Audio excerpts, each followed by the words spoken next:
And ఈ టెస్ట్కి entire team selection ఒకసారి అనాలిసిస్ చేద్దాం సార్. ఎంటైర్ అంటే ఈచ్ అండ్ ఎవ్రీ ప్లేయర్ కూడా. సో ఫస్ట్ మనం starting with Shubman Gill already మీరు చెప్పారు. And next Rishabh Pant sir.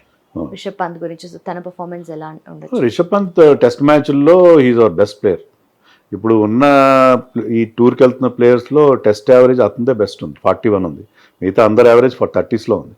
So Rishabh Pant test మ్యాచ్ల విషయంలో అతని వైట్ బాల్ క్రికెట్లో అంటే వన్ డేస్ కానీ T20s కానీ అందరికి అనుమానాలు ఉంటాయి, కానీ టెస్ట్ మ్యాచ్లో is one of our best players, దాంట్లో ఎలాంటి సందేహం లేదు. సో అతను చాలా కీ మెంబర్. ఇటీవల ఇంగ్లాండ్లో కూడా గతంలో రన్స్ చేశాడు, సెంచరీలు చేశాడు. సో ఇంగ్లాండ్లో బాగా ఆడిన అనుభవం, ఇంగ్లాండ్లో ఆడిన అనుభవంలో బాగా ఆడిన అనుభవం రెండు ఉన్నాయి అతను. So he will be a key player for India. Yashasvi Jaiswal అదే నేను ఇందాక చెప్పినట్టుగా మిగతా వాళ్ళు ఎవరు, కానీ జైస్వాల్కి ఆడిన తక్కువ టెస్ట్లే, 13-14 టెస్ట్లు ఆడాడు, అతను 50 యావరేజ్ ఉంది.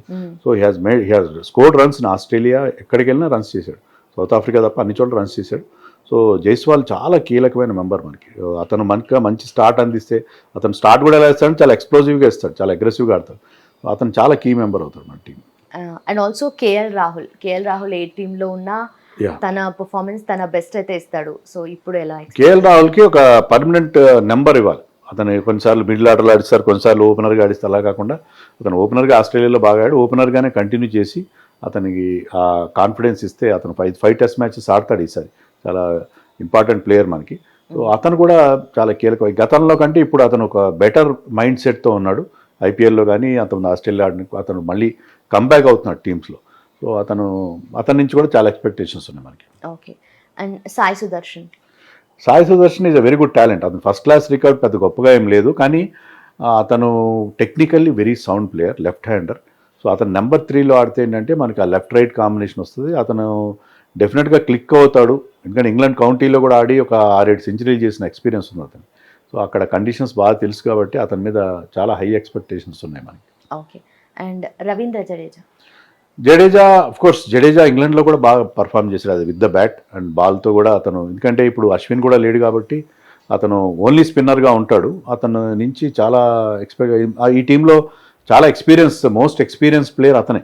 సో అతను ఒక సీనియర్ ప్రోగా అతని నుంచి ఒక ఇంపార్టెంట్ కంట్రిబ్యూషన్ ఎక్స్పెక్ట్ చేస్తారు ఈ టీం. వాషింగ్టన్ సుందర్ బ్యాకప్గానే ఉంటాడు జడేజాకి, అతనికి రెగ్యులర్. కానీ Washington Sundar as a pure batsmen కూడా మీరు ఆడించుకోవచ్చు. ఆ పాసిబిలిటీ కూడా గౌతమ్ గంభీర్ ప్రయత్నం చేస్తాడు. అతన్ని ఈ can be a very good top order batsmen. మనం సాయి సుదర్శన్ కనుక సరిగ్గా ఆడకపోతే వాషింగ్టన్ ఒక నెంబర్ 3గా కూడా ఆడించుకోవచ్చు. అతను కేవలం అతని బ్యాటింగ్ కోసం అతన్ని టీంలో ఆడించుకునే అవకాశం ఉంటుంది. ఓకే. సిరాజ్కి ఇంగ్లాండ్ కండిషన్స్ సూట్ అవుతాయి అనుకో. గతంలో కూడా మనం లార్డ్స్ టెస్ట్ గెలిచినప్పుడు అతను బాగా పర్ఫామ్ చేశాడు ఇంగ్లాండ్లో. Has done well, is good swing bowler. So Siraj ఇప్పుడు ఐపీఎల్లో మళ్ళీ ఫామ్లోకి వచ్చాడు. ఆస్ట్రేలియాలో బాగా బౌలింగ్ చేయనప్పటికీ ఫామ్లోకి వచ్చాడు కాబట్టి మంచి రిధంలో కనిపిస్తున్నాడు.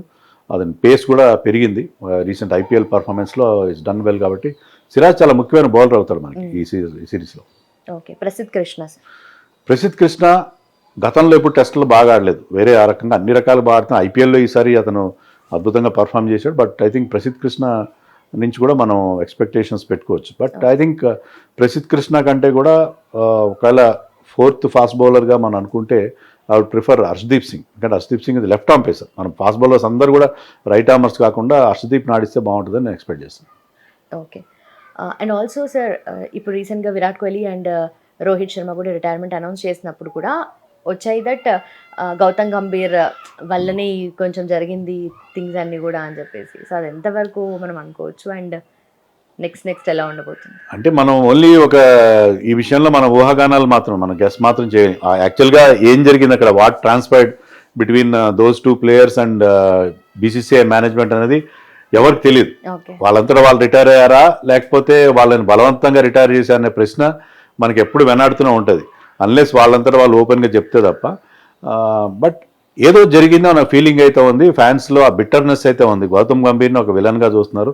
గౌతమ్ గంభీర్ వల్లనే శుభ్మన్ గిల్ని క్యాప్టెన్ చేశారు. గౌతమ్ గంభీర్ వల్లనే శ్రేయస్ అయ్యర్ లాంటి ప్లేయర్ కూడా. శ్రేయస్ అయ్యర్ ఐపీఎల్లో చాలా బాగా ఆడతాడు, ఇందాక కూడా మనం అనుకున్నాం మంచి క్యాప్టెన్సీ చేస్తున్నాను.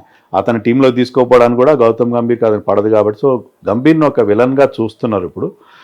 But Gambhir is not a very popular man with the fans. కానీ మనం చూసాం కదా ఆస్ట్రేలియా టూర్లో మన టీం ఘోరంగా ఫెయిల్ అయినప్పుడు అంతమంది న్యూజిలాండ్తో హోమ్లో ఓడిపోయినప్పుడు కూడా గంభీర్ని అలాగే చూశారు. ఓకే. బట్ అదే గంభీర్ కోచ్గా ఉన్న టీం మనం ఛాంపియన్స్ ట్రోఫీ గెలిచాం. సో గంభీర్ మళ్ళీ మనకు అలాంటి రిజల్ట్ ఇస్తాడు అని చెప్పి మనం ఎక్స్పెక్ట్ చేయొచ్చు. కొత్త టీంతో గంభీర్ వాళ్ళే బహుశా అతని రోల్ ఉందో లేదో మనకు తెలియదు. విరాట్ కోహ్లీ నిష్క్రమణ విషయంలో, తర్వాత రోహిత్ నిష్క్రమణ విషయంలో అతని రోల్ ఉందో, లేకపోతే ఇంకెవరన్నా అగార్కర్ రోల్ ఉందో ఎవరు నాకు తెలియదు. బట్ గంభీర్ కూడా ఇది ఒక పెద్ద ఛాలెంజ్. అతను కనుక రిజల్ట్స్ ఇస్తే అందరి నోళ్ళు మూలించే అవకాశం ఉంటుంది. So it's a great opportunity for him, definitely challenge and also an opportunity for him to silence everybody, to silence all his critics. ఈ షుడ్ డూ వెల్. గెలిచినా గెలవకపోయినా ఇఫ్ ఇండియా కనుక బాగా పర్ఫామ్ చేసి 2-1తోనూ ఓడిపోయింది అనుకోండి, అది కూడా చాలా క్రెడిటబుల్ అవుతుంది. ఒక కొత్త టీంతో, యంగ్ టీంతో వెళ్ళి, ఇంగ్లాండ్ టీం చాలా full strength, Joe Root, Ben Stokes అలాంటి మంచి మంచి టాప్ క్లాస్ పర్ఫార్మర్స్ ఉన్నారు అక్కడ.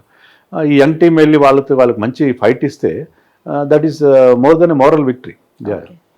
అండ్ నిజంగానే ఒక్క పర్సన్ అంత ఇంపాక్ట్ చేయగలుగుతారా సార్? అంటే ఊహగానాలు అనుకున్నప్పటికీ కూడా గౌతమ్ గంభీర్ గురించి నెగటివిటీ అనేది, అంటే గౌతమ్ గంభీర్కి ఒకటి మాత్రం మనం చెప్పొచ్చు, మన బీసీసీఐ అతనికి ఒక ఫ్రీ హ్యాండ్ ఇచ్చినట్టుగా ఉంది. Okay. So you select your team. అతను కోచింగ్ స్టాఫ్ కూడా మీరు చూడొచ్చు, కోచింగ్ స్టాఫ్లో అందరినీ తీసేశాడు. అతను వచ్చి రావడంతో అతను వచ్చి తను కేకేఆర్లో, ఎల్ఎస్జీలో తనతో పాటు వర్క్ చేసిన మార్నే మార్కల్ని, ర్యాంటన్ డెస్కాట్ అని అందరినీ తెచ్చుకున్నాడు. ఒకప్పుడు ఇదే గంభీర్ ఏమన్నాడంటే, ఎప్పుడు ఈ ఫారిన్ కోచ్లను ఆడిస్తున్నారు, మన ఇండియాలో ఇంతమంది కోచ్లు ఉన్నారు, వాళ్ళందరినీ పక్కన పెట్టి ఫారిన్ కోచెస్ని తీసుకొస్తున్నారని చెప్పి అతను చాలా గట్టిగా క్రిటిసైజ్ చేసిన వీడియోలు కూడా ఇప్పుడు వస్తున్నాయి. కానీ అతను కూడా అదే పని చేశాడు. అతను కూడా ఫారినర్స్ని తెచ్చుకున్నాడు, ఫారిన్ కోచెస్ని తెచ్చుకున్నాడు. సో గౌతమ్ గంభీర్కి కోచింగ్ స్టాఫ్ విషయంలో అతను పూర్తిగా ఫ్రీ హ్యాండ్ ఇచ్చినట్టే, టీమ్ సెలక్షన్ విషయంలో కూడా అతను ఫ్రీ హ్యాండ్ ఇచ్చినట్టున్నారు. ఏ ప్లేయర్ కావాలంటే ఆ ప్లేయర్, అంటే యూ గివ్ అస్ రిజల్ట్స్. ఎలా అయితే ఛాంపియన్స్ ట్రోఫీ ఇచ్చావు నువ్వు, అలాగే నీకు కావాల్సిన టీం తీసుకో అండ్ గివ్ అస్ రిజల్ట్స్ అని ఇచ్చినాడు. అందుకే అతను బహుశా చాలా ఎక్కువ ఫ్రీడమ్ తీసుకుని కొంతమంది సీనియర్స్ని బయటికి పంపించినట్టున్నాడు. ఒకప్పుడు గంభీర్ ఇదే విషయంలో కంప్లైంట్ చేశాడు. గంభీర్ ప్లేయర్గా ఉన్నప్పుడు అతని కంప్లైంట్ ఏంటంటే, ధోని చాలామంది సీనియర్స్ లైక్ హిమ్, నన్ను, సెహ్వాగ్ని, తర్వాత జహీర్ ఖాన్, వీళ్ళందరినీ కూడా ధోని బయటికి పంపించాడు, యంగ్స్టర్స్ని తీసుకొచ్చాడు అని చెప్పి అతను గతంలో చాలాసార్లు అనడం జరిగింది. సో మరి ఇప్పుడు అతను కూడా అదే చేస్తున్నాడు. మరి సో మనం చాలామంది పొలిటీషియన్స్ విషయంలో చూస్తాం, వాళ్ళు ముందు పవర్లో లేనప్పుడు ఒక రకంగా మాట్లాడతారు, పవర్లో వచ్చినా ఒక రకంగా మాట్లాడతారు. ఇప్పుడు గంభీర్ విషయంలో కూడా అదే జరుగుతుంది. ఓకే. సో ఇప్పుడు నెక్స్ట్ ఇంగ్లాండ్ టూర్కి మన టీం గురించి మాట్లాడుకున్నాము అండ్ మన స్ట్రెంగ్త్ ఏంటనేది మనకు అర్థమైంది. సో ఇంగ్లాండ్ స్ట్రెంగ్త్ ఎలా ఉంటుంది సార్? మనం ఎలాగైతే రోహిత్ శర్మ, విరాట్ కోహ్లీని మిస్ అవుతున్నాం, ఇంగ్లాండ్ జిమ్మీ ఆండర్సన్ మిస్ అవుతాయి. జిమ్మీ ఆండర్సన్ వాళ్ళకి 600-700 వికెట్లు తీసిన బౌలర్ అతను. సో అంత జైగాంటిక్ పర్సనాలిటీ అతన్ని మిస్ అవుతారు. వాళ్ళ బౌలింగ్ అటాక్ కొంచెం ఇన్ఎక్స్పీరియన్స్ ఉంది డెఫినెట్గా, ఎక్స్పీరియన్స్ అయితే కనపట్లేదు బౌలింగ్లో. కానీ బ్యాటింగ్లో మనం చెప్పుకున్నట్టుగా జో రూట్ ఉన్నాడు. జో రూట్ చాలా అద్భుతమైన ఫామ్లో ఉన్నాడు. బెన్ స్టోక్స్, అతను హీ కెన్ క్రియేట్ వండర్స్ బ్యాట్తో కానీ బాల్తో కానీ. Extremely good allrounder, world class allrounder వాళ్ళ కెప్టెన్. అలాగే వాళ్ళకి బెన్ డెకెట్ ఇండియా మీద ఎప్పుడు బాగా బ్యాటింగ్ చేస్తాడు, బెన్ డెకెట్ కానీ జాక్ క్రాలీ కానీ. వాళ్ళకి మెయిన్గా ఏంటంటే వాళ్ళ కండిషన్స్ వాళ్ళకి సూట్ అవుతాయి. సో ఆ కండిషన్స్లో వాళ్ళు డెఫినెట్గా బెటర్గా పర్ఫామ్ చేసే అవకాశం ఉంది. అండ్ కొత్తగా వాళ్ళ స్పిన్నర్ షోయబ్ బషీర్ కూడా మన జింబాబ్వేతో జరిగిన టెస్ట్ మ్యాచ్లో ఈ గాట్ 9 వికెట్స్. సో వాళ్ళకి మన వాళ్ళు ఇటీవల కాలం స్పిన్ సరిగ్గా ఆడట్లేదు. కాబట్టి మన ఇంగ్లాండ్లో కేవలం వాళ్ళ పేస్ బౌలర్స్తో పాటు స్పిన్నర్స్ నుంచి కూడా థ్రెట్ ఉంటుంది. అది కూడా మనం దృష్టిలో పెట్టుకోవాలి. ఓకే. సో ఫైనలీ మనం ఫుల్ ఫ్లెడ్జ్డ్గా రెడీగా ఉన్నాం ఇంగ్లాండ్ టూర్కి. And also coming to IPL sir, so next సీజన్కి ఏ ప్లేయర్స్ లిస్ట్ ఉంది నా దగ్గర. సో ఆల్మోస్ట్ లైక్ ఎక్కువ ఎక్స్పెక్ట్ చేసిన పూర్ పర్ఫార్మెన్స్ ఇచ్చిన ప్లేయర్స్ అనమాట. సో వాళ్ళు నెక్స్ట్ సీజన్కి రీటైన్ చేసుకుంటారా, లేదంటే రిలీజ్ చేస్తారా వాళ్ళ ఫ్రాంచైజెస్ అని చెప్పి. First Venkatesh Iyer, release or retain? Venkatesh అయ్యర్ని 23 crores వాళ్ళు అతన్ని రిలీజ్ చేస్తే వాళ్ళు 23 వాళ్ళు రిలీజ్ చేసి I think they will try to buy him back. Release చేస్తారు. రిలీజ్ చేస్తారంటే వాళ్ళకి చాలా అమౌంట్, 23 కోట్లు వాళ్ళ చేతిలోకి వస్తుంది. సో వాళ్ళు అతన్ని అయితే వదులుకోరు. లాస్ట్ టైం కూడా అదే చేశారు. వాళ్ళు రిలీజ్ చేసి రిటైన్ చేసుకోకుండా రిలీజ్ చేసి మళ్ళీ బైబ్యాక్ చేశారు. సో ఒక తక్కువ అమౌంట్కి వాళ్ళు మళ్ళీ బైబ్యాక్ చేస్తారు. అంటే పూర్తిగా వదిలేస్తారని అనుకోను నేను. ఓకే.